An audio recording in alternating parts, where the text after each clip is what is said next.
ఏది అయినా ట్రై చెయ్యి ఆచి చికెన్ మసాలా. ఆచి చికెన్ మసాలా. ఎందుకమ్మా లేనిపోనివన్నీ క్రియేట్ చేస్తారు? నేను హీరో గొడవ పడ్డామా? నేను ప్రొడ్యూసర్ని ఏదో అనేసానా? ఇంకేదో చేసేసానా? అర్రర్రరే, లేనిపోనివన్నీ ఎందుకు సృష్టిస్తున్నారబ్బాయి? మీరు ఊహించుకుంటున్నట్టు ఏం జరగట్లేదు ఇక్కడ అంటూ క్లారిటీ ఇచ్చే ప్రయత్నం చేశారు నడిపిన్ నాయగన్తో మూవీ చేస్తున్న కెప్టెన్. ఇంతకీ విషయం ఏంటి? పదండి చూద్దాం. సూర్య రెట్రోని గుర్తు చేసుకుని నెక్స్ట్ మూవీ ఎప్పుడొస్తుందా అని ఎదురుచూస్తున్నారు ఫ్యాన్స్. సమ్మర్కి వస్తుందనుకున్న కరుప్పు సినిమా ఆగిపోయిందా? కాల్ షీట్ల ప్రాబ్లంతో షూట్ డిలే అయిందా? దర్శకుడికి నిర్మాతకి మధ్య గొడవ జరుగుతోందా? దర్శకుడు సూర్య మీద కోపంగా ఉన్నారా? ఇలా చాలా విషయాలు ఈ మధ్య వైరల్ అయ్యాయి. కరుప్పు సినిమాకి సంబంధించి వైరల్ అవుతున్న అన్ని విషయాలకి క్లారిటీ ఇచ్చారు డైరెక్టర్.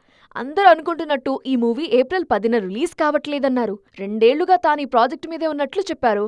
ఆ బాలగోపాలానికి నచ్చే మూవీ అవుతుందని మాత్రం కాన్ఫిడెంట్ గా చెప్పారు. సాలిడ్ హిట్ కోసం వెయిట్ చేస్తున్న సూర్యకి కరుప్పు రిలీజ్ సక్సెస్ చాలా కీలకం. మరో వారం 10 రోజుల్లో రిలీజ్ డేట్ ని అనౌన్స్ చేస్తారు మేకర్స్. ఇటు తెలుగు సినిమా సక్సెస్ కోసం వెయిట్ చేస్తున్నారు సూర్య. ఆయన కోరుకుంటున్న హిట్ 2026లో పడుతుందా? Let's wait and watch. Item ఏది అయినా ట్రై చెయ్యి ఆచి చికెన్ మసాలా. ఆచి చికెన్ మసాలా.